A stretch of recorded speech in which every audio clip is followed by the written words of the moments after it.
In the early 1960s, Mr. and Mrs. Scott moved into an old house in Cleveland, Ohio, with their 5 young children and pet dog. Upon settling in, an eerie atmosphere surrounded the back bedroom. The children steered clear of it, and even the family dog refused to enter. The small room housed only a bed and a built-in closet in one corner. Mr. Scott, working nights at an assembly plant, would retire to the secluded space upon returning home in the morning, assuming it would offer him peace and quiet. However, his nights in that room were anything but. Mr. Scott was plagued by intense nightmares that felt disturbingly real. These dreams were so terrifying that he would often wake up in a panic, trembling with fear. In one particularly horrifying nightmare, he envisioned opening the closet door only to have a bloodied and mutilated woman's body tumble out. As time passed, his nightmares intensified, leading to severe sleep deprivation and exhaustion.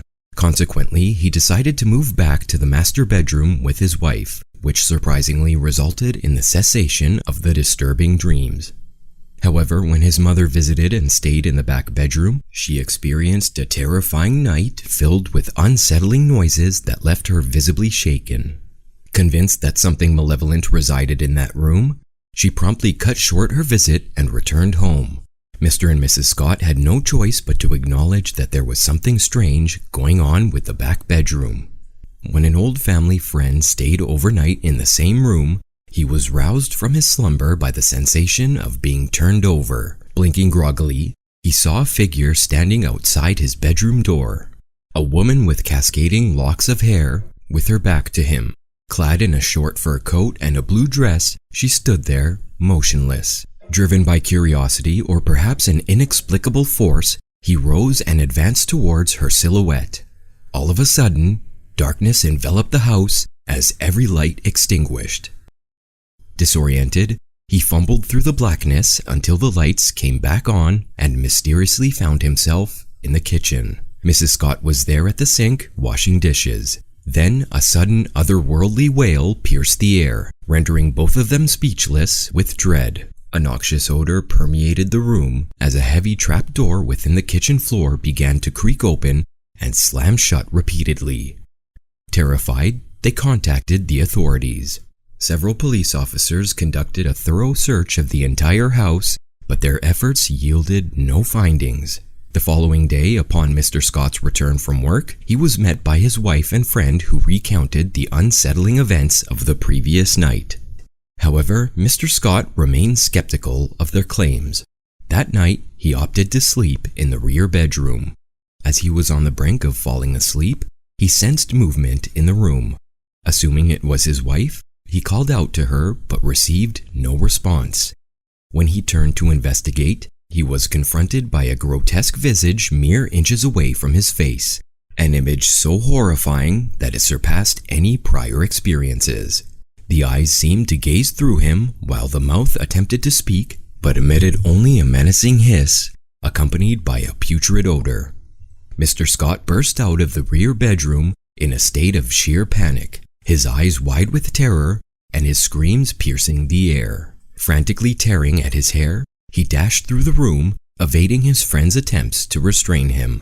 In a frenzied state, Mr. Scott lashed out, kicking and resisting any form of control. Eventually, with the combined efforts of his wife and friend, they managed to subdue him by wrapping him in a blanket and bringing him to the floor. The noxious odor that plagued them the previous night still lingered heavily in the house. After an hour passed, Mr. Scott regained some composure and recounted a horrifying encounter with an inexplicable and ghastly visage. Without hesitation, he and his wife swiftly gathered their sleeping children and fled into the darkness of the night. The following day, they moved in with Mrs. Scott's parents in another area of the city. Acknowledging defeat, the Scott family abandoned their home, leaving behind the sinister presence that dwelled within.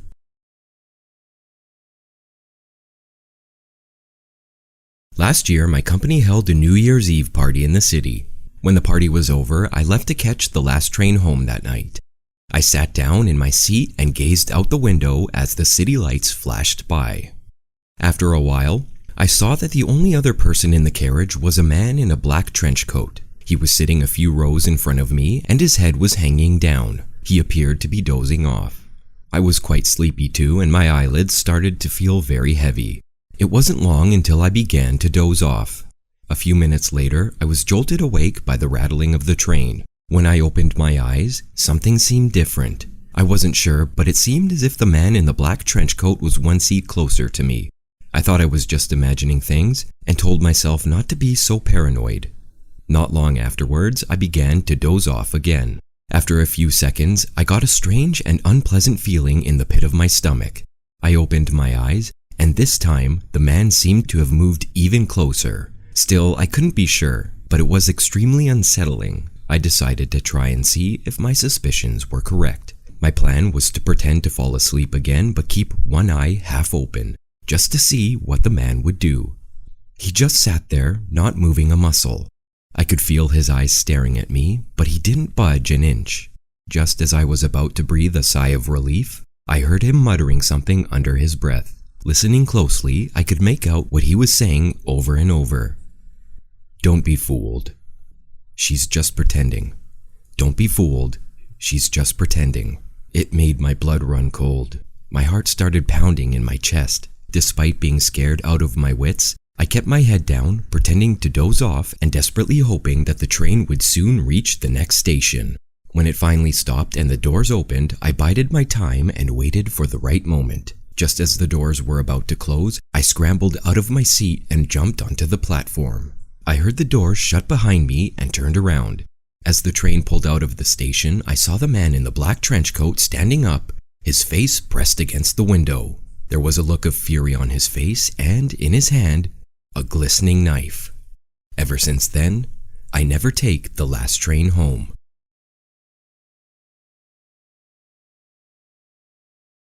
One night, a young woman arrived home late from work. Placing her handbag on the kitchen table, she began rummaging through it. It was then that she realized her mobile phone was missing, unable to recall when she had it last. Thinking she might have lost it on her way back, she proceeded to the hallway, picked up the home phone, and dialed her mobile number. After several rings, someone finally answered. "Hello?" the woman uttered.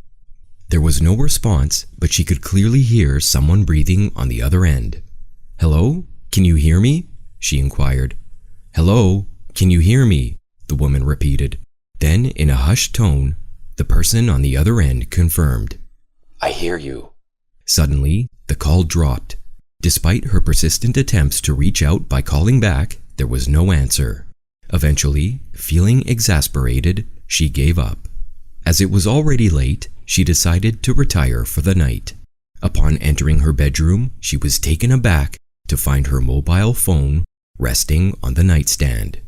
To her horror, it was set to silent mode.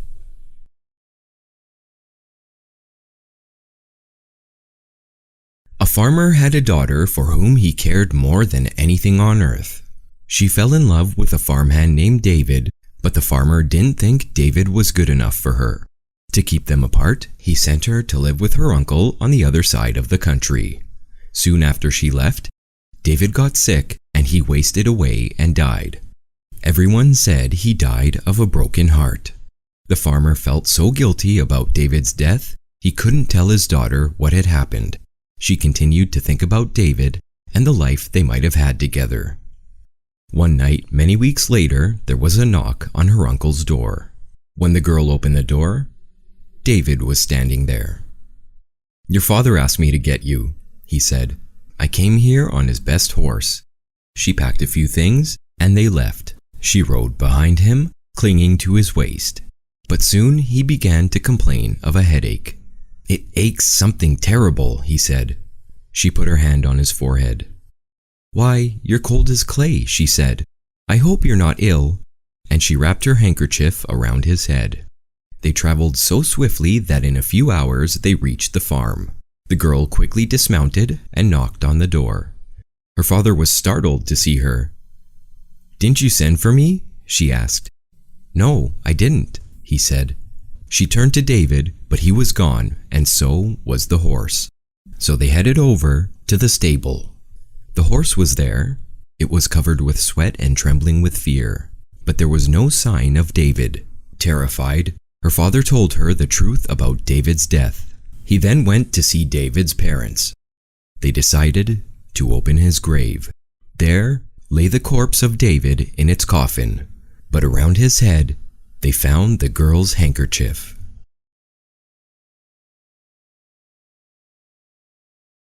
One night, a father and his daughter were driving down a deserted country road. They were returning home after spending the entire day visiting the girl's mother in hospital. Listening to the sound of the rain drumming on the car roof, the girl began to doze off. Suddenly, there was a loud bang. The father struggled with the steering wheel, but the car skidded off the wet road and slammed into a stone wall. After checking that his daughter was uninjured, the man got out of the car to survey the damage. Both of the front tires had large punctures, and the right fender was crumpled against the wall. The rest of the car had survived unscathed. "We must have driven over something on the road. Whatever it was, it blew out both of the front tires." "You can fix it, right?" asked his daughter, somewhat shaken by the accident. "No," replied her father, shaking his head. "I've only got one spare in the boot. I'll have to walk back into town and find somebody to tow the car. It isn't that far from here. You wait in the car while I get some help." "Okay," she said reluctantly, "but please don't take too long." The man could see in his daughter's eyes that she was frightened. "Sit tight," replied her father as he shut the door.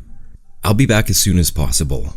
His daughter watched him in the rearview mirror as he trudged off down the road in the pouring rain and disappeared into the night. More than an hour passed and her father still had not returned. The girl began to wonder what was taking him so long. She began to get increasingly worried as more time passed. Just then, she glanced in the rearview mirror and saw a figure in the distance walking towards the car. At first, she thought it was her father, but when she turned around to take a closer look, she realized that it was a strange man. He was dressed in overalls and had a big bushy beard. He was carrying something large in his left hand, swinging it back and forth. Something about him made her very nervous. As he approached, she stared out the back window and squinted her eyes. In the dim light, she could just make out what he was clutching in his right hand. It was a big, sharp butcher's knife. Thinking quickly, the terrified girl locked the doors of the car, then jumped into the back seat and hid. When she looked up again, she saw the strange man had stopped in his tracks and seemed to be staring directly at her. Suddenly, the man raised his arm and the girl let out a blood-curdling scream. In his left hand, he was clutching her father's head. She just kept screaming and screaming. Her heart was pounding and she was struggling to breathe. The grotesque expression on her father's face was horrifying to behold. His mouth was hanging open and his eyes were rolled back in his head. When the man reached the car, he shoved his face right up against the window and glared at her with crazed, bloodshot eyes. His hair was wild and matted with dirt. His face was covered in deep scars. For a moment, he just stood there in the driving rain, grinning at her like a madman. Then he reached into his pocket, took something out, and slowly lifted his left hand. In his hand were her father's car keys.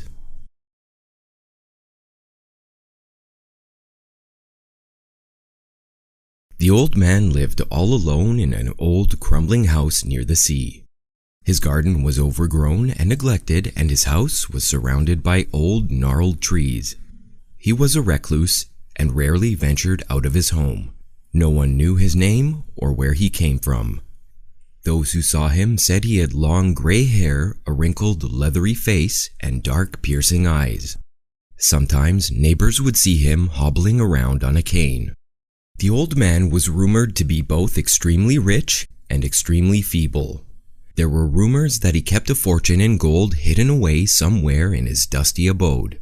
Children loved to taunt the old man, shouting at him and calling him names whenever they passed his house. Sometimes they would even throw rocks at his house and break the window panes of his dwelling. Occasionally, some of the older kids would sneak up to the house and peer through the dusty windows just to catch a glimpse of him. One night, 3 criminals decided to rob the old man. They parked their car outside his house and sat there in the darkness, waiting until the time was right. Their plan was to threaten the old man and make him tell them where his fortune was hidden. If that didn't work, they would beat it out of him. The moon was shining down on the old house, and the wind was blowing through the branches of the old, gnarled trees. When the lights in the house went off, two of the criminals got out of the car and made their way up to the front door. They put on black masks and rang the doorbell. The third criminal sat in the car, waiting nervously for his companions to return. Just after midnight, he heard hideous screams coming from the inside of the old house. He hoped they didn't beat the old man to death. If he died before he could reveal where his treasure was hidden, they would have to search the whole house from top to bottom.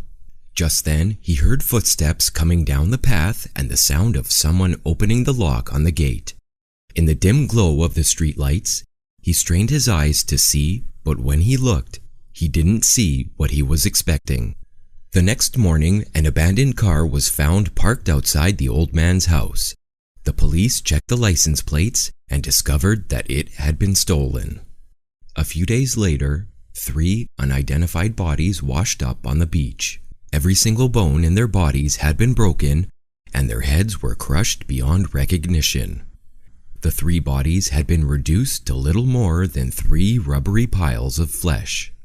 The discovery of the bodies on the beach caused a lot of excitement in the little seaside town. That summer, it was all anyone could talk about, and nobody could figure out who they were or what had happened to them. Still, whenever people passed by the old man's house, they felt a little involuntary shiver of fear run down their spines.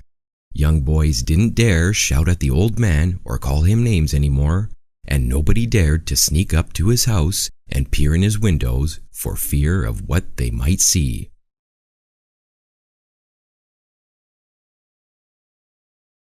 There were 2 young men who were university students in Chicago.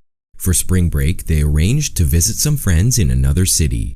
One of the students was staying in a house with some people he knew, but due to some confusion, they didn't have a bed for his friend.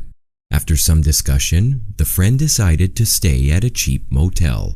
That night, they went out for a few drinks at a local bar and ended the night in a popular nightclub. It was almost 4 a.m. by the time they decided to call it a night. The first guy said goodbye to his friend and walked back to the house where he was staying. That night, as he lay in bed, the student had a horrible nightmare. In the dream, he could see his friend at the motel crying out for help. He was being chased by a fat, bald man who was brandishing a knife. The student watched in horror as his friend was cornered by the man and viciously stabbed to death. The dream was so horrifying and realistic that the student woke up in a cold sweat. He lay in the darkness, trying to catch his breath, attempting to convince himself that it was just his imagination. After calming himself down, he managed to fall asleep again. However, this time he had another dream in which he saw the same fat, bald man dragging his friend's body out into a parking lot. As he watched, the man threw the corpse into the back of a white pickup truck and covered it with dirt and clay. Again, the student woke up in a cold sweat. His heart was beating fast, and he decided that he had to check on his friend. He got dressed and made his way to the cheap motel. Upon arriving at his friend's room, he found the door unlocked. The room was empty, and his friend was nowhere to be found. The student grew suspicious and called the police. When they arrived, he begged them to investigate his friend's disappearance. The police knocked on the door of the motel's office, and a fat, bald man emerged. The same fat, bald man the student had seen in his nightmares. The frantic student ran into the parking lot and stopped in his tracks. The only vehicle parked in the lot was a white pickup truck with a pile of clay in the back. The student dug through the clay and unearthed the bloody body of his friend. When the police saw the dead body buried in the back of the truck, they immediately arrested the motel owner and charged him with murder.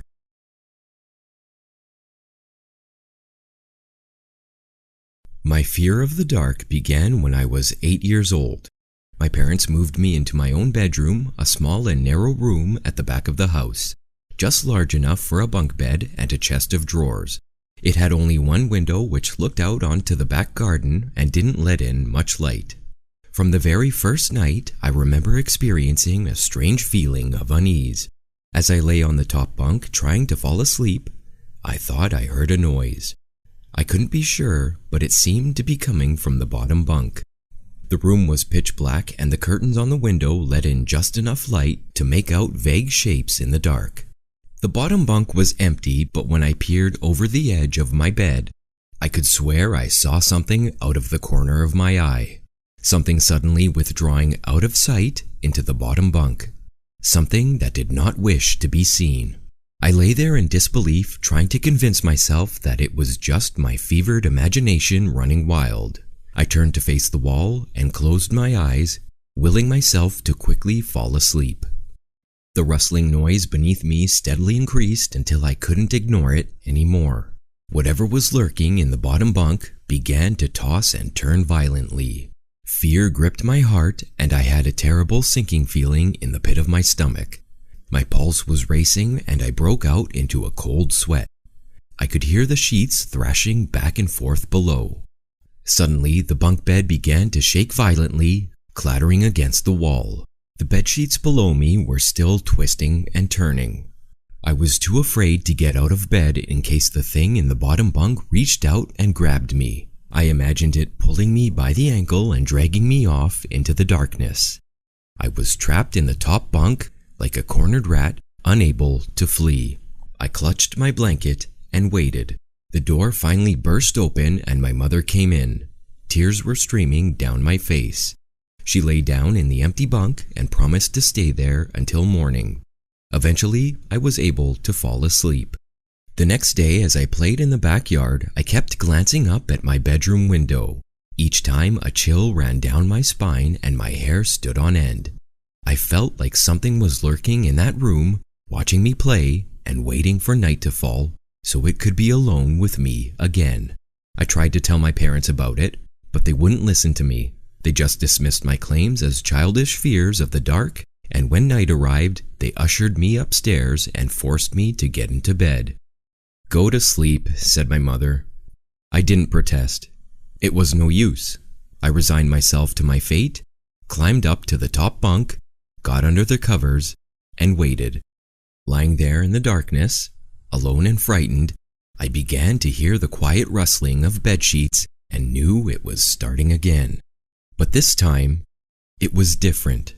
I heard the sound of slow, raspy breathing coming from the bottom bunk. The soft, labored wheezing made me shudder. Only a flimsy mattress separated me from whatever was lurking below. Lying there, paralyzed with fear, I just wanted the thing to leave me alone. Its labored breathing became louder and louder. Then suddenly, I felt something long and thin poking at the underside of my mattress. I screamed in horror, and the bunk bed began to shake violently. My mother came rushing in and calmed me down with a comforting hug. Eventually, my terror subsided, and with her standing guard, I was able to fall into an uneasy sleep. It was a difficult time for my family. My grandmother was sick, and my mother had to go and take care of her. When I found out that my mother would be away for the whole weekend, I flew into a panic. There would be nobody to protect me from the thing in the bottom bunk. On the day that my mother left, I rushed home after school and immediately stripped the bedsheets and mattress off the lower bunk and removed all the slats. My plan was to prevent that thing from having a place to sleep for the night. I hoped that somehow this would protect me. Unfortunately, that night proved to be the most terrifying experience of all. To this day, I shudder to think about it. I managed to fall asleep, but in the middle of the night, something woke me up. The room was pitch black and there was no noise, no rustling of sheets, no movement at all. Just then, I felt the covers on my bed begin to move. The horrifying truth suddenly dawned on me. The wretched thing that had terrorized me night after night was not in the bottom bunk. It was in my bed. I opened my mouth and tried to scream, but nothing came out. My eyes were wide with terror and I lay motionless, barely able to breathe. I didn't want to let it know I was awake. I could feel it lying beside me, something cold and slimy leaning against my right arm. It was lying under the blanket. I could see its outline, but I didn't dare to look directly at it. All of a sudden, it rolled over on top of me, and I felt its weight pressing down on me. I will never forget that awful feeling. Hours passed, and I lay there motionless in the darkness, too frightened to move a muscle. I wanted to cry, but no tears would come out. Finally, I reached my breaking point and couldn't bear another moment. Ever so slowly, I tried to ease myself out from under it. Inch by painstaking inch, I shifted my weight, moving sideways. Just as I thought I was about to escape, it moved. Dear God, it moved. I felt a clammy hand reach across my chest and close around my throat. Its grip gradually tightened, and I felt it squeezing my neck. The horrid, slimy thing began writhing and contorting under the blanket. I could hear it wheezing, rasping, and coughing. I felt its breath against my face, foul and cold as ice. Finally, dawn began to break, and the first rays of sunshine were peeking through the curtains. I fought for dear life, but I was no match for it. Its scrawny fingers squeezed my neck, and I felt the life ebbing from me. I tried to scream, but the thing's grip was too tight. I was fighting to stay conscious when suddenly it released me and slowly withdrew, melting slowly into the wall. I tumbled off the bed and scrambled out of the bedroom. When I got downstairs, I breathed a sigh of relief. I had survived the most horrible experience of my life. To this day, I still break out in a cold sweat at the sound of bedsheets rustling in the night. I spent the entire day trying to convince my father to spend the night in my room. It took some effort, but he finally agreed. Perhaps he was just trying to humor me while my mother was away. Whatever the reason, it proved to be a smart move, because in one night, it solved the problem for good. The very next morning, he told me to pack a suitcase. We were moving to a hotel. One night, a woman went out for drinks with her girlfriends. She left the bar fairly late, got into her car, and headed out onto the deserted highway. After a few miles, she noticed she was low on gas and pulled into a gas station. She was put off by the odd behavior of the attendant, who kept trying to get her to leave her car and join him in the office.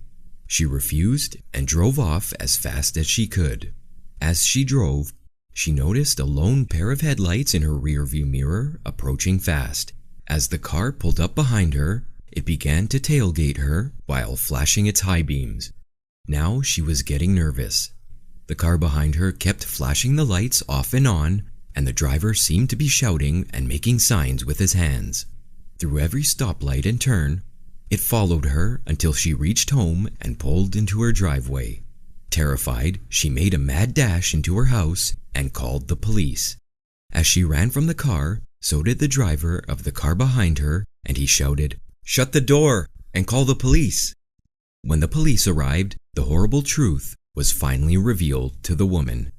The man in the car had been trying to warn her. As he pulled up behind her and his headlights illuminated her car, he saw the silhouette of a man with an axe rising up from the back seat behind her. The police arrested the crazed killer in the back seat, who turned out to be an escaped psychiatric patient. It was an extremely scary night, and the woman was lucky to escape.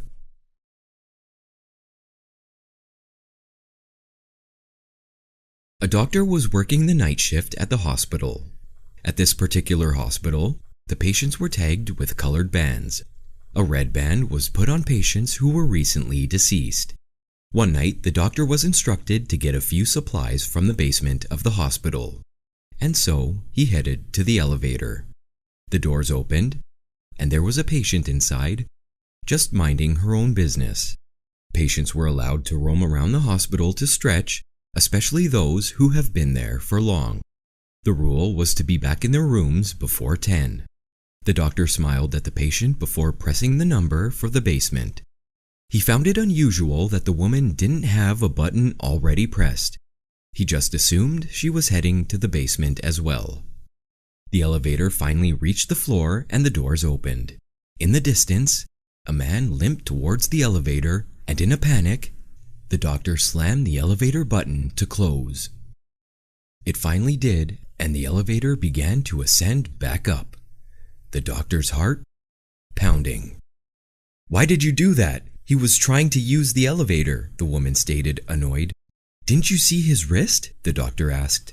"He had a red wristband. He died last night." Then the woman smiled and lifted her wrist. "Like this one?" she said menacingly. The doctor was never seen again.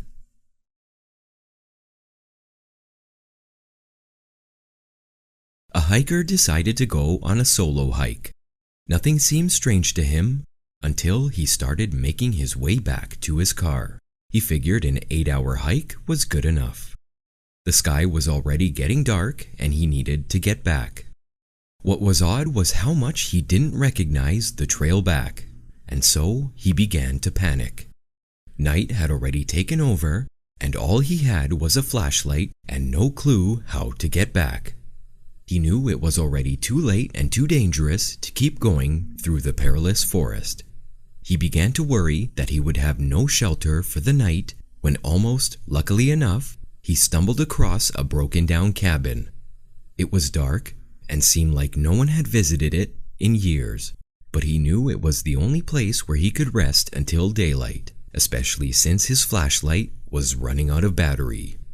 He knocked on the door a few times, but no one answered, so he let himself in where, strangely enough, a perfect bed fitted for one person awaited him in the center. Judging by the appearance of the cabin, he assumed it was abandoned. So he went right ahead and got himself comfortable in bed. As he tried to sleep, he couldn't ignore the collection of paintings around the room.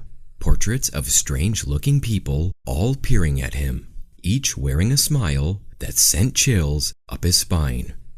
Not too long after, his exhaustion from the hike got the best of him, and he was able to ignore the faces and fall asleep. The next morning, he got up early and was shocked to see that there weren't any paintings at all around the room, but instead, windows that looked out into the forest.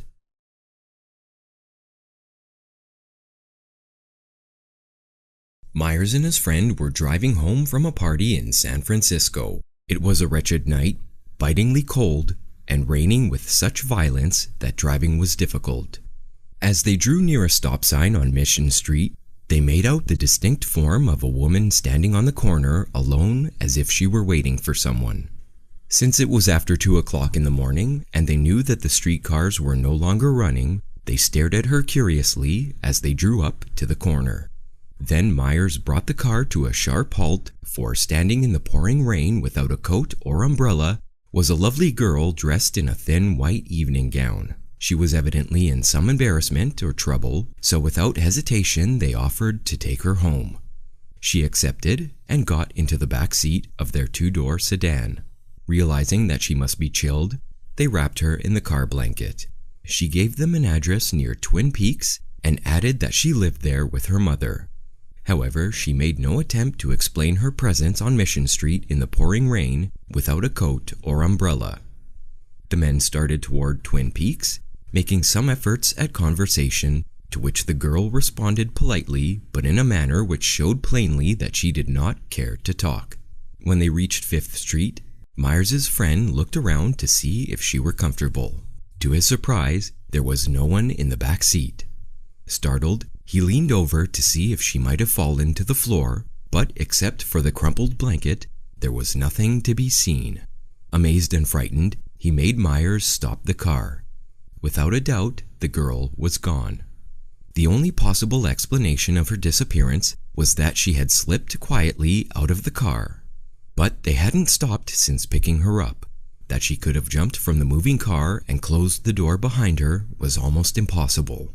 Thoroughly puzzled and a little worried, they decided to go to the address that she had given.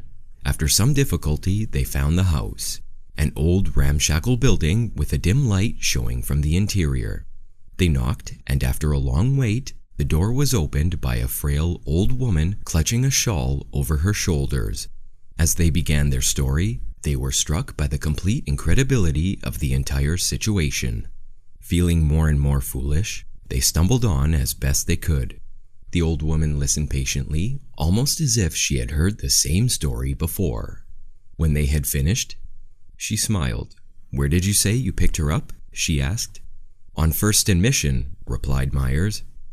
Then the old woman replied with something that shook Myers and his friend to their cores. "That was my daughter," said the old woman. "She was killed in a car accident at First and Mission 2 years ago."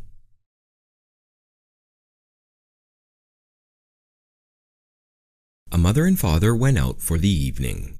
Before they left, they told their daughter, who was allowed to stay home alone for the first time, to lock all the windows and doors after they left. But there was one window in the basement that would not close completely. Trying as best she could, she finally got the window shut, but it wouldn't lock. Not thinking much of it, she left the window and went back upstairs. She sat down, turned on the TV, had some dinner, and fed the dog. In the background, a breaking news report interrupted her program. The reporter said a deranged and dangerous convict had escaped from prison. Stay inside and lock all your doors and windows. It began to get late, and the girl decided to go to sleep for the night. Settling down, she snuggled up in her bed, and her dog snuggled up underneath. She reached down and let her dog lick her hand as she said goodnight. During the night, she woke up with a start. The girl lay there wondering what had woken her when suddenly she heard a noise. It was a dripping sound and seemed to be coming from the bathroom. She simply brushed it off as a leaky faucet and decided to go back to sleep. But, feeling nervous, she reached her hand over the edge of the bed and let the dog lick her hand for reassurance that he would protect her. At about 3:45, she again woke up to the sound of dripping. Again, she reached down and let the dog lick her hand before falling back to sleep. As dawn started to break, the girl decided that she had enough. She walked to the bathroom and discovered a horrifying sight. There was her beloved dog. It had been killed and hung up on the curtain rod. The noise she heard was its blood dripping into a puddle on the floor. The girl screamed and ran to her bedroom to find something to protect herself with in case someone was still in the house. And there, on the floor next to her bed, she found a small note written in blood saying, "Humans can lick too."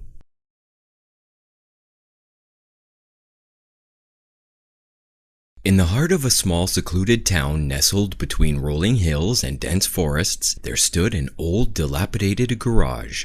Its rusty sign creaked in the wind, barely visible through the overgrown weeds that choked the pathway leading to its entrance.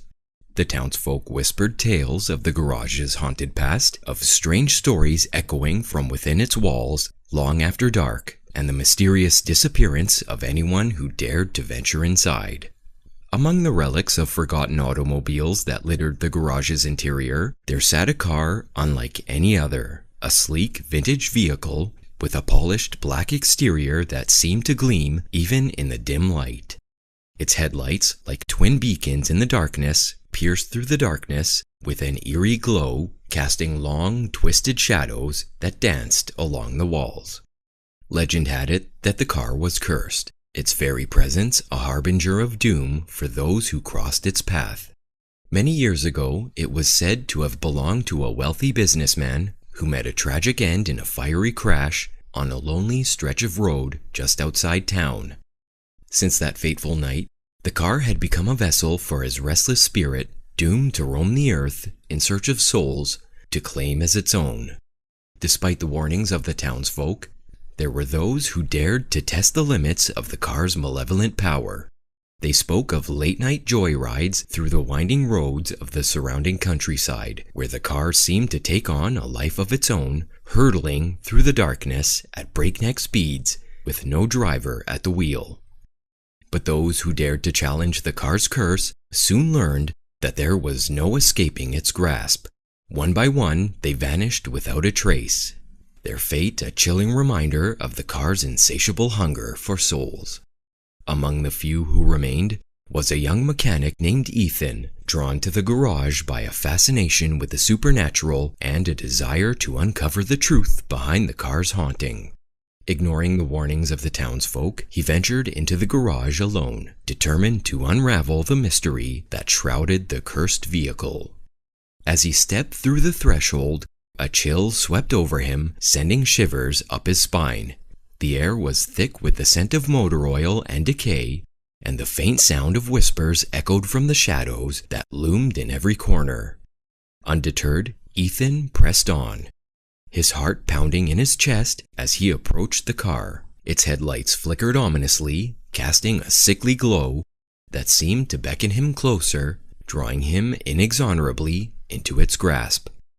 With trembling hands, he reached out to touch the car's sleek exterior, a sense of dread washing over him as he felt the cold metal beneath his fingertips. Suddenly, the engine came to life with a deafening roar, and Ethan recoiled in horror as the car lurched forward, its headlights blazing with an otherworldly intensity. Desperate to escape, Ethan turned to flee, but it was too late.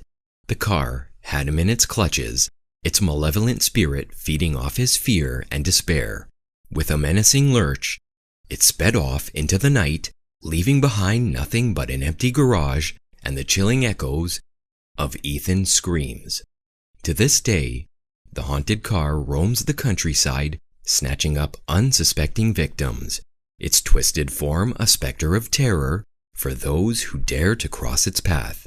And though the townsfolk whisper tales of its cursed existence, few dare to venture near the old garage where the revving echoes of the car's sinister engine linger in the dark.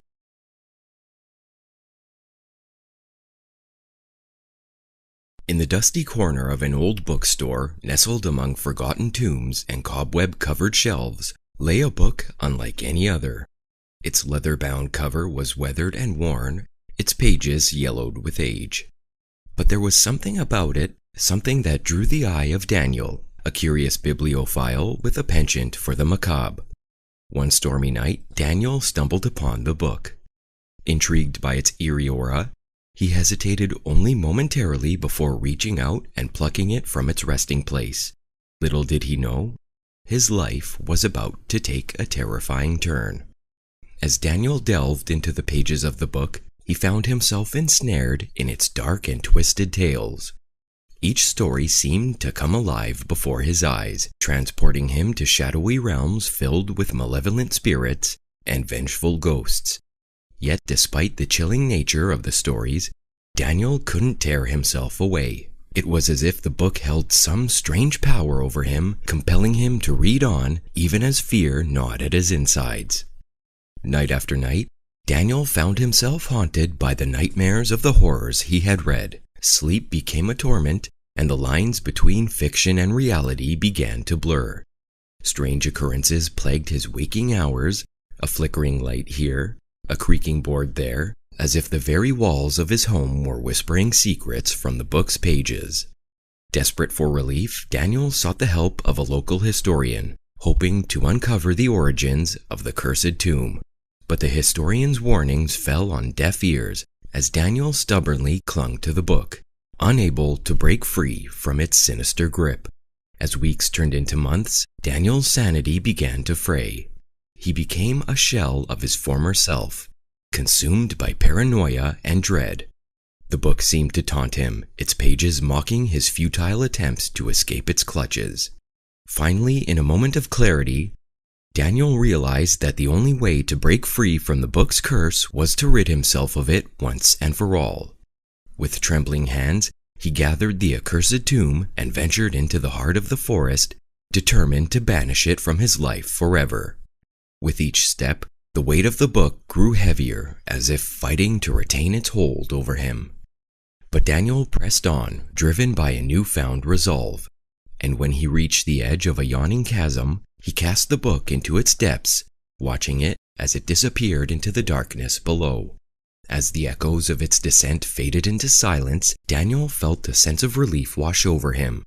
For the first time, in what felt like an eternity, he was free from the book's torment. As he made his way back to civilization, he vowed never to let curiosity lead him astray again. But little did he know, the book's whispers lingered in the shadows, waiting for the next unsuspecting soul to stumble upon its cursed pages and unleash its horrors once more.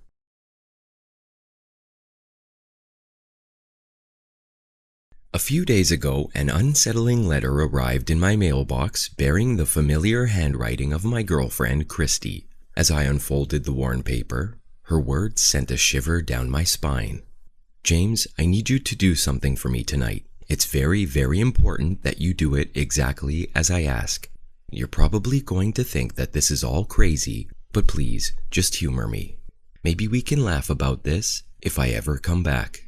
Do you remember that vase I found half buried in the forest? The one with the odd markings engraved on it? I need you to go to my apartment and get it. First, I need you to get a black marker and draw 2 eyes on the palms of your hands. Make sure the pupils are in the middle of each palm. Then I need you to go to my apartment. Bring a bag and a candle with you. When you get into the apartment, it will be dark. Don't turn the lights on. Use the candle to light your way. When you enter my bedroom, you may hear the sound of whispering. You won't know where it's coming from, but don't let it freak you out. Just ignore it. Don't let it convince you of anything. Just remember, everything it says is a lie. You'll find the vase sitting on the dresser. Make sure you pick it up with both hands at once. Make sure the eyes on both your palms are touching the vase. If you feel something touching you, just ignore it. None of it can hurt you. Tip the vase over until all the blood has drained out. Make sure you drain it until there is not even 1 drop left. Whatever you do, don't look inside. For God's sake, just drop it into the bag and leave. Take it away and get rid of it. I'm sorry I have to ask you to do this, James, but you're the only person I can trust. If I'd known then what I know now, none of this would have ever happened. If everything goes well, I'll see you soon. All my love, Christy." Christy's signature at the end, usually a comforting sight, now felt like an ominous warning. My mind raced with questions and doubts. Was she in danger? Was this some kind of elaborate prank? I had to know. I dialed Christy's number, my heart pounding in my chest as I waited for her to pick up. But the ringing went unanswered, and her voicemail greeted me with a hollow tone. As I was about to leave a message, I heard something faint in the background. A muffled plea for help. "Christy?" I called out, my voice strained with worry. "Is that you?" Then the line went dead, leaving me with a sinking feeling in the pit of my stomach. Something wasn't right, and I knew I had to follow Christy's instructions to find out what was happening. With a candle in hand and a bag slung over my shoulder, I made my way to Christy's apartment, each step heavy with dread. The stormy night mirrored the turmoil in my mind as I approached her door and let myself in. Inside, darkness enveloped me like a suffocating cloak, but I resisted the urge to flick the lights on, remembering Christy's warning. Instead, I lit the candle and ventured deeper into the apartment, the flickering flame casting eerie shadows on the walls. "Christy?" I called out in a hushed voice. My unease grew with each step until I reached her bedroom door. And that's when I heard it. The faint whispering, like a chorus of voices murmuring in unison. It sent a chill down my spine, but I pressed on, my palms clammy with fear. Ignoring the unsettling sound, I entered the dimly lit room and spotted the vase on the dresser, just as Christy had described. With trembling hands, I reached for it, feeling a strange warmth emanating from its surface. As I lifted the vase, the candle flickered and went out, plunging me into total darkness. Panic clawed at my chest, but I forced myself to focus on the task at hand. With the whispering growing louder with each passing second, I tipped the vase over, and the metallic scent of blood filled the air as it spilled onto the floor. The room echoed with a steady drip of crimson liquid until finally it ceased, and so did the whispering. In the silence that followed, I felt a wave of relief wash over me, but it was short-lived.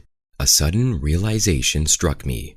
I had forgotten to draw the eyes on the palms of my hands as Christy instructed. Before I could dwell on my mistake, a cold dread settled over me, and I knew that I was not alone. The whisper started again, filling the room with its insidious chorus, and I felt a strange tingling sensation in the palms of my hands. With a sinking feeling in my gut, I understood what I had unleashed. The same terror that had consumed Christy, and now, like her, I was bound to the cursed vase, condemned to feed its insatiable hunger with my own blood. As the whispers grew louder, urging me to obey its every command, I realized that I was trapped, a prisoner of the vase, doomed to serve its dark purpose for eternity. And in that moment of despair, I knew that I had failed Christy, and that my own fate was sealed. In the heart of the dense, shadowed woods, nestled among towering trees, dwelt an old woman who lived in a cabin.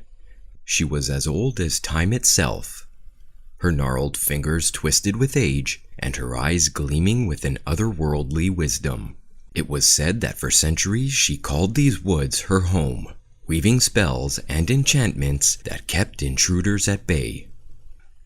But it was not mere wanderers she sought to deter. No, her hunger was far more sinister.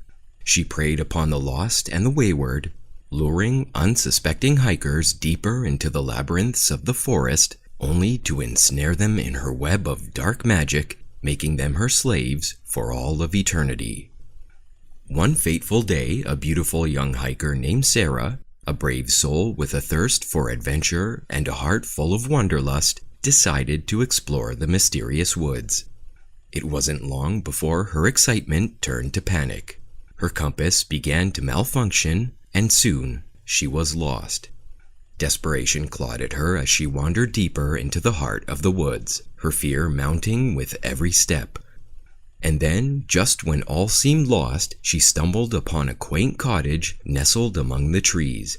Relief flooded her weary bones as she hurried towards the welcoming glow of the firelight flickering through the windows.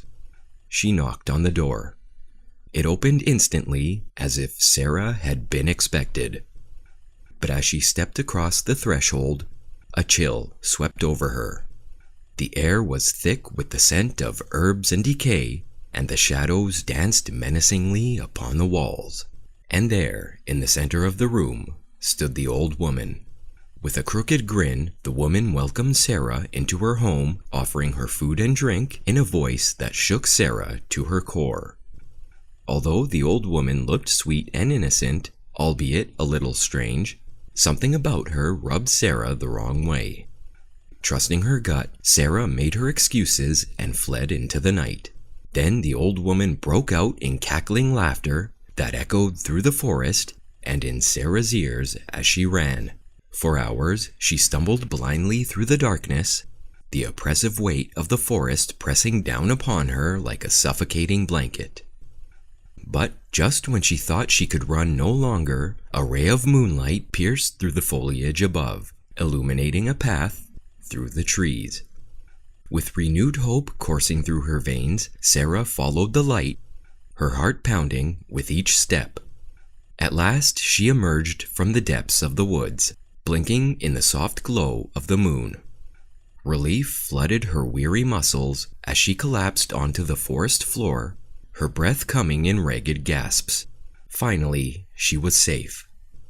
But as she lay there catching her breath, a rustling sound caught her ear. With a sinking feeling in the pit of her stomach, Sarah turned to see the old woman emerging from the shadows, her eyes gleaming with a malevolent light. With a triumphant smirk, the woman raised her gnarled fingers, and in an instant, Sarah found herself back at the cabin, ensnared in a dark web of magic. And so, as the night stretched on, Sarah realized she was trapped in the clutches of the old woman, doomed to serve her master for eternity.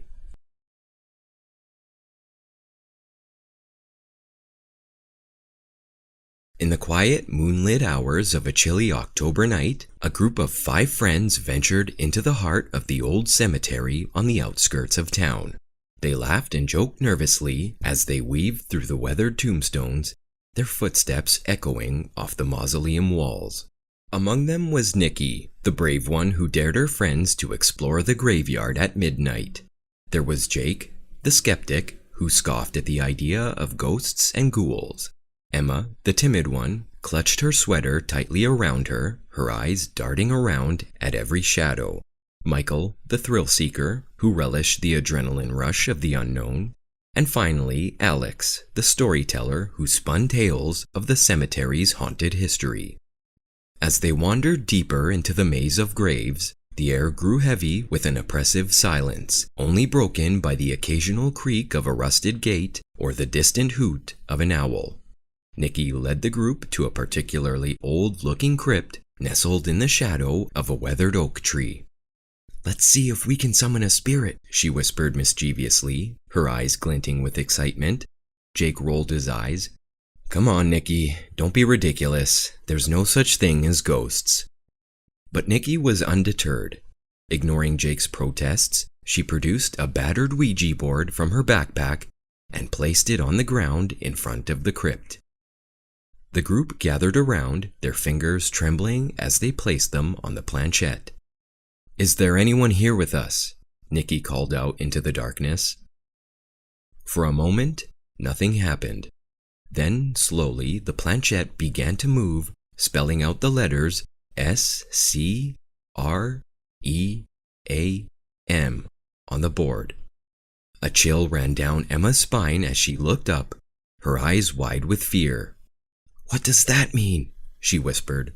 But before anyone could answer, a low guttural growl echoed through the cemetery, sending shivers down their spines. The group froze, their hearts pounding in their chests as they scanned the darkness for any sign of movement. Suddenly, the ground beneath them began to tremble, and terrifying whispers began to emanate from the darkness. With a scream, Nikki grabbed the Ouija board and flung it at the nearest tree.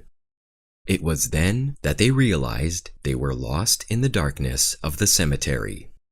In a desperate bid for survival, they clung to each other as they made a mad dash for the cemetery gates, the ghastly wails of the undead echoing in their ears. Just as they reached the safety of the outside world, they heard a sinister voice whisper in the wind, "You can run, but we will forever follow." And with that ominous warning, the graveyard fell silent once more, leaving the group of friends to wonder if they had truly escaped the horrors that lurked in the shadows of the cemetery.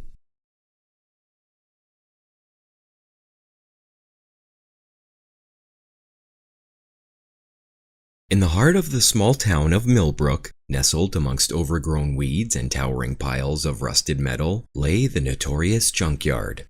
Legends whispered among the children claim that it was haunted by the ghost of Old Man Jenkins, a recluse who was said to have made the junkyard his home. One moonless night, a group of adventurous kids, including Sam, Emily, Ben, and Lily, dared each other to explore the eerie depths of the junkyard. Armed with nothing but flashlights and nervous laughter, they crept through the maze of twisted metal and forgotten treasures. As they ventured deep into the labyrinth of scrap, the air grew thick. Suddenly, they heard a rustling noise from behind a towering stack of car parts. Heart-pounding, Sam cautiously approached, his flashlight trembling in his hand. And there, emerging from the darkness, stood a figure cloaked in tattered rags, his face obscured by a tangled mass of unkempt hair. His eyes gleamed with an unsettling intensity as he fixed them on the startled children. "Who dares trespass in my domain?" His voice rumbled through the silence. Ben stepped forward, trying to muster up some bravado. We were just exploring. We didn't mean any harm." But the man's lips curled into a twisted smile, revealing rows of yellowed teeth. "Exploring, you say? Well, well, well. You've stumbled into the lair of the keeper of the junkyard. Emily's grip tightened on Lily's hand as they exchanged nervous glances. "Please, sir, we'll leave right now. We won't bother you anymore," she pleaded, but the keeper merely chuckled darkly, his gaze piercing through them like daggers. "Oh, but you've already trespassed, my little ones, and in my realm, there's only one punishment for such transgressions." With a sudden fluid motion, the keeper lunged forward, his hands outstretched, exposing his claws. The children screamed in terror as they scattered, running blindly through the maze of scrap, their hearts pounding with fear. But no matter how fast they ran, they could feel the keeper's malevolent presence lurking behind them, his eerie laughter echoing through the darkness. But finally, just when it seemed that they would be unable to escape the keeper's grasp, they managed to find their way out of the junkyard. Breathless and shaken, they knew they would never forget the chilling encounter with the keeper and vowed to never return.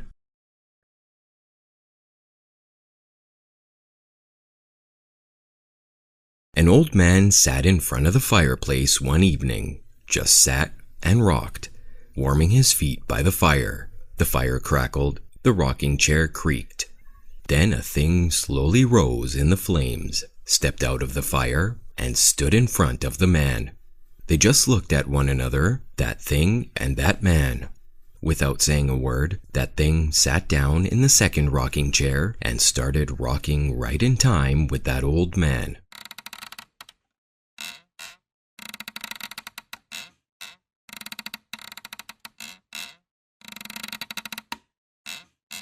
They rocked that way for a long, long time. The fire crackled, the rocking chairs creaked.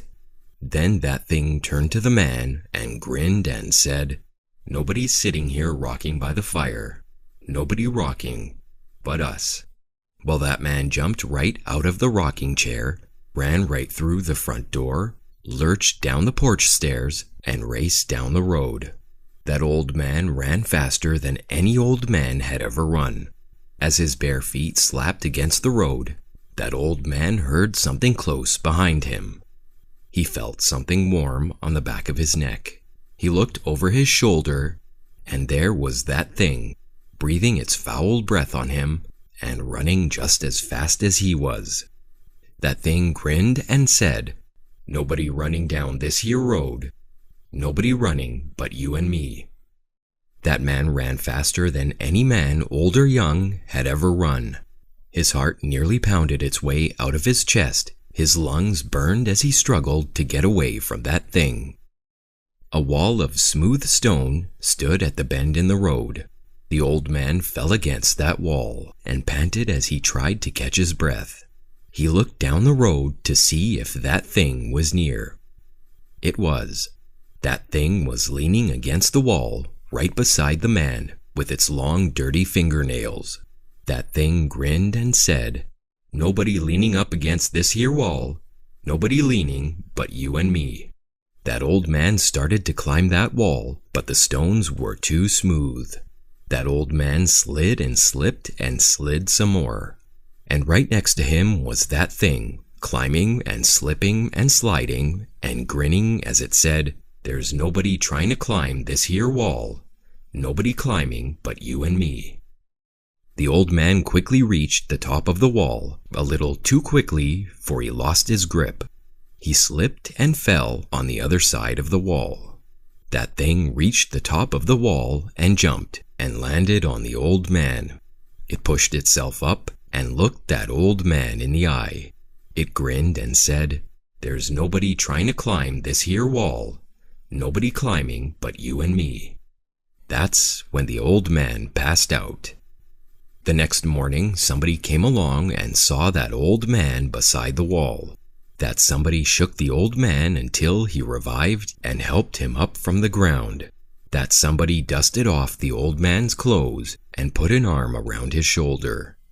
"Poor man," said that somebody. "Please, tell me, what happened to you?" That old man trembled and nearly cried. "Last night," he said, "a thing stepped out of my fireplace. It chased me out of my house, down this road, and up this wall. Then it jumped on me, and I guess I passed out." "Oh," said that somebody. "How terrible! But don't worry. You see, there's nobody here but you and me."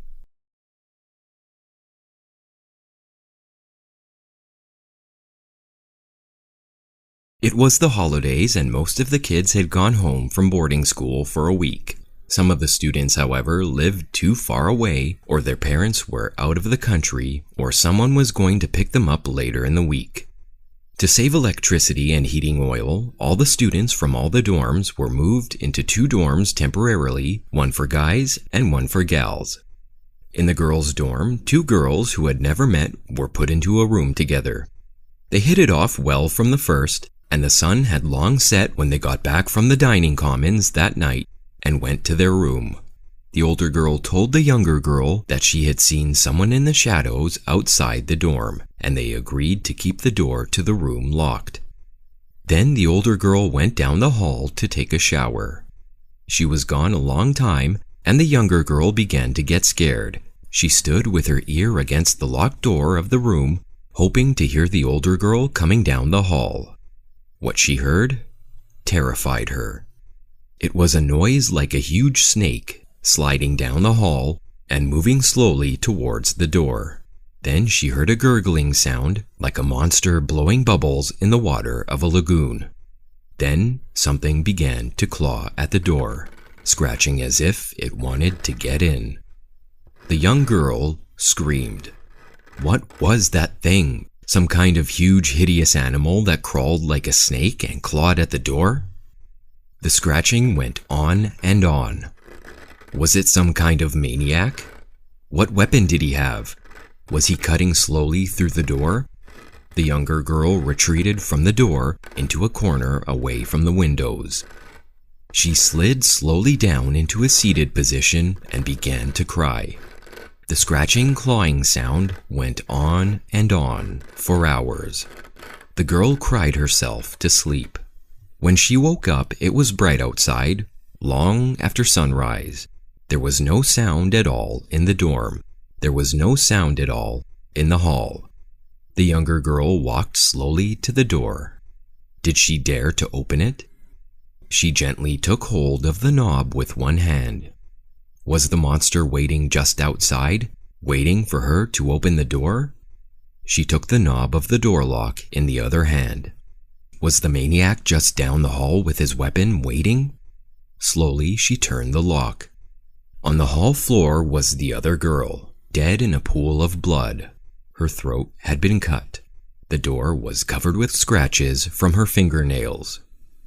She had been trying to get the younger girl to let her in.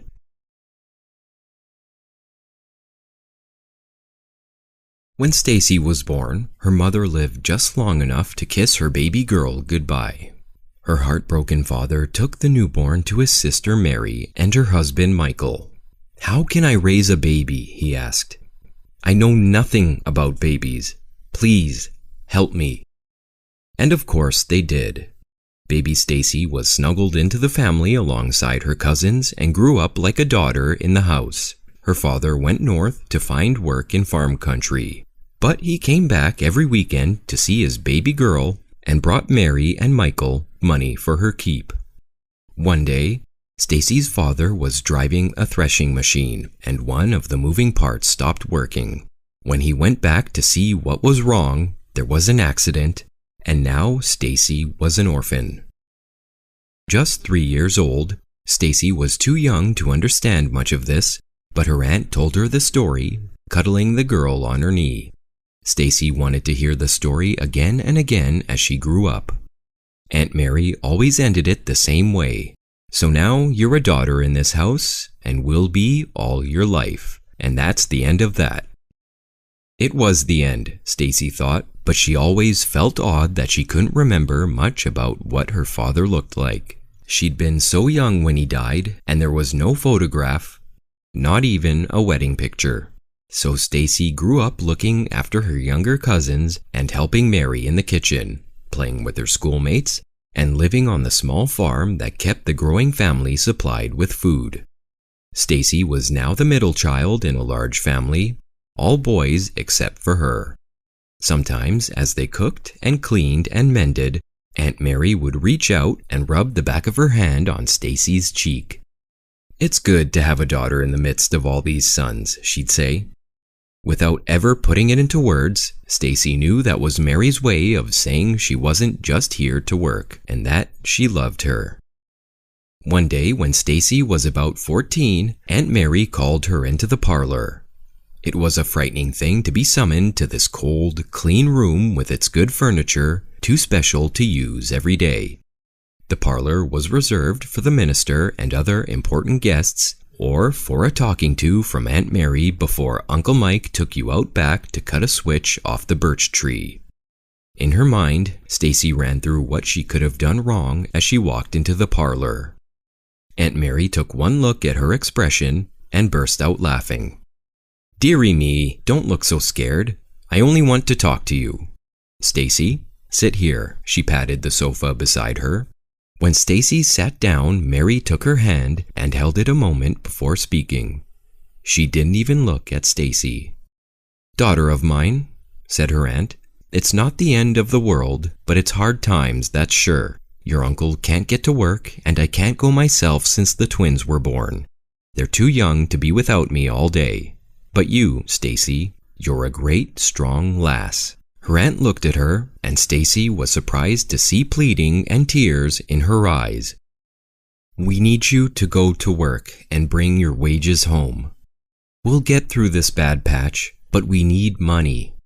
There's a family in one of the great houses wanting a maid. It's a bit far on the other end of town, but you can stay there during the week and come home for Saturdays. It's all arranged if you say yes, but if you don't want to go..."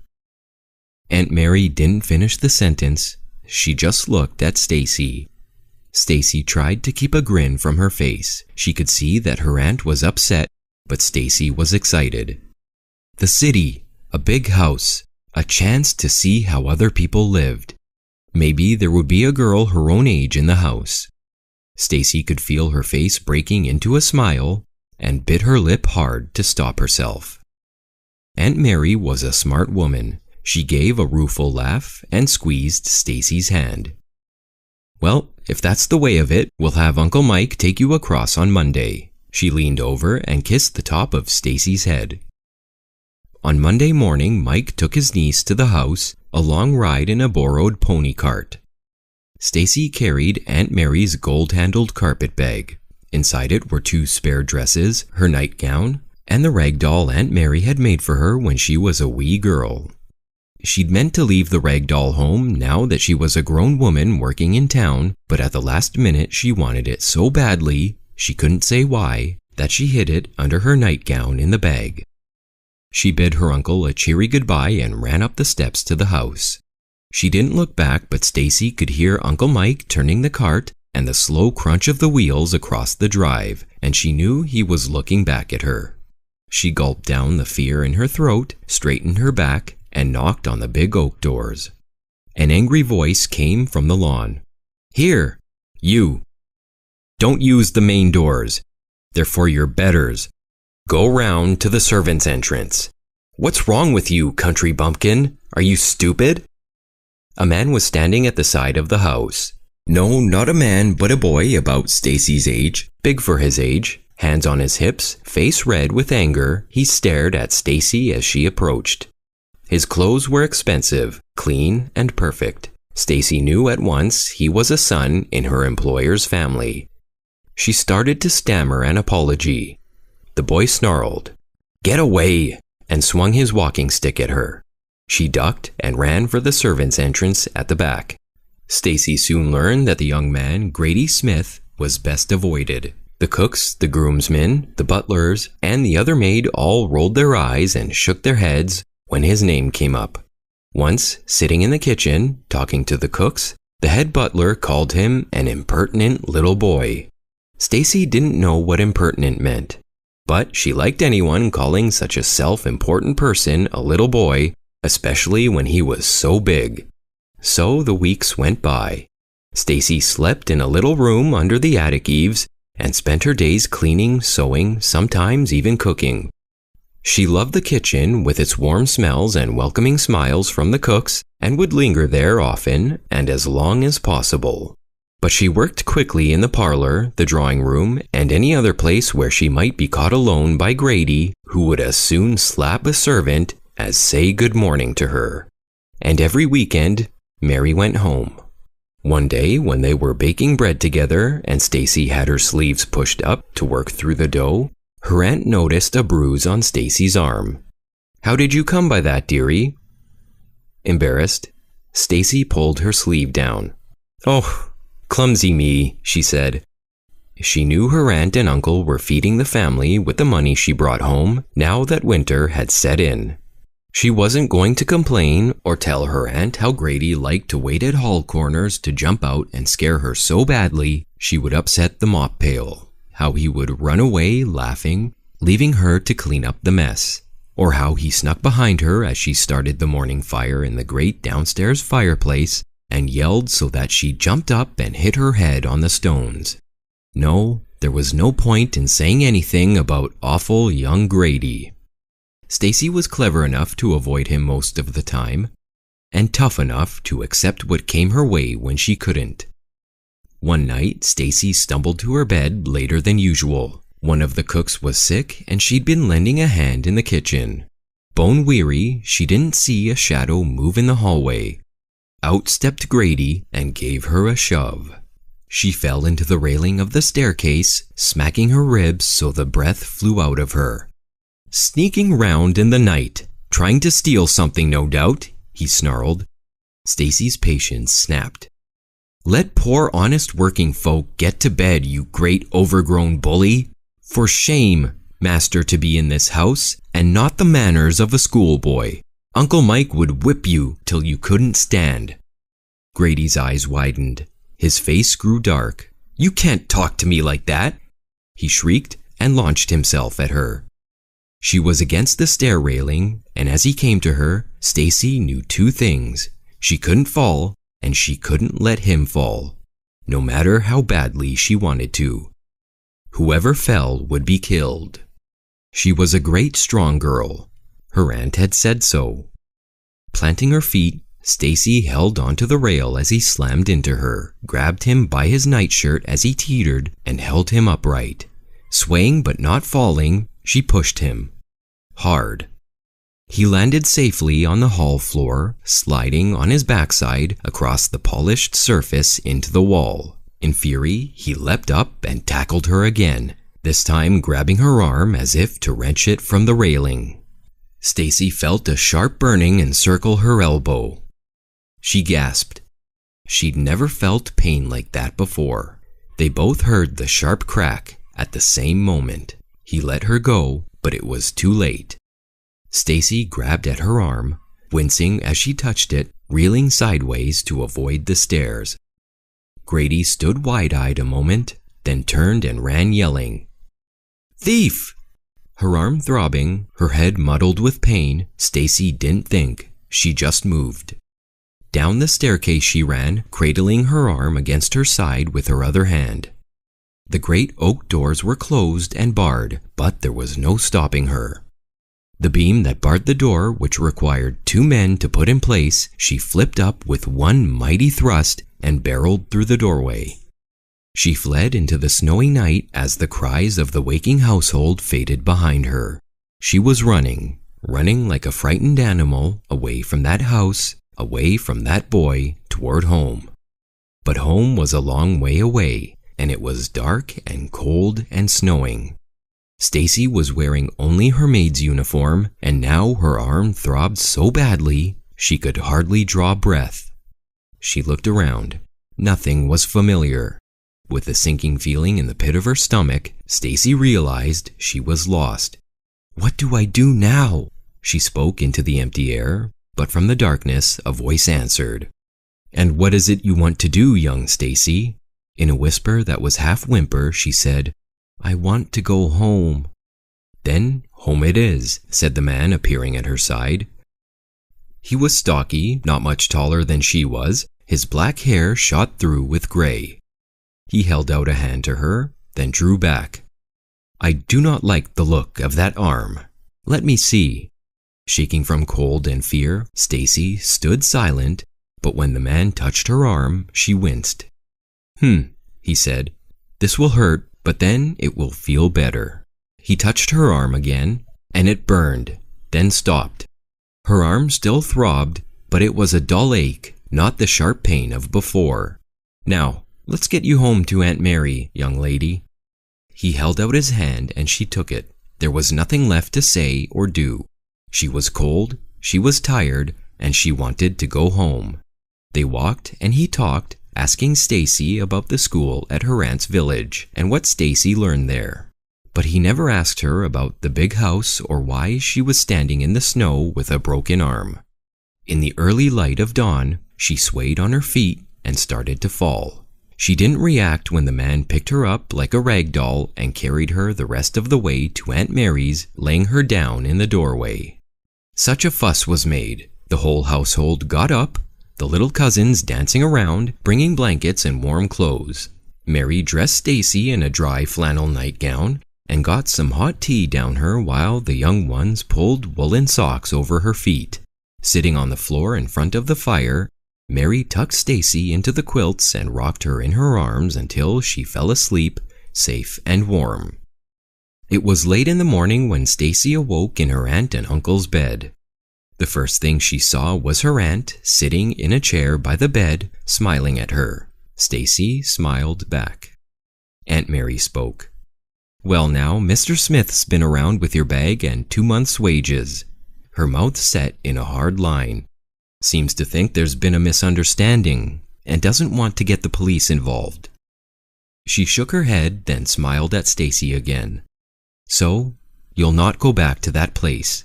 Just you lie there and I'll fetch you some tea." Aunt Mary brought 2 mugs, then settled into the chair. "Now, start at the beginning and tell me everything." So Stacy started with the boy on the lawn, talked through the cooks in the kitchen and Grady breaking her arm, and finished with the man who saved her from freezing to death. Mary looked angry, then confused, and finally concerned. "Stacy, love, you've had a rough time.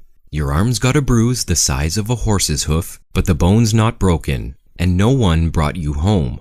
There were only your footprints in the snow, and we found you crumpled like a rag doll in the doorway. It broke my heart seeing you like that. You walked here alone. It was a snow dream you were having." Stacy shook her head. "No, he was real. He was just as tall as me, and his hair was black and white, and when he touched my arm, it stopped burning." Aunt Mary looked at Stacy, a strange expression on her face. "Tell me, did this man have anything here?" She pointed to the side of her cheek. Closing her eyes, Stacy concentrated, remembering a scar, almost to his chin, like a half circle. At that, Aunt Mary sat back. "Oh, that's the way of it," she said as if to herself. "No doubt your arm was broken, and he fixed it." She turned her attention back to Stacy and gave a swift smile. "The man who brought you home, dearie, he was your father."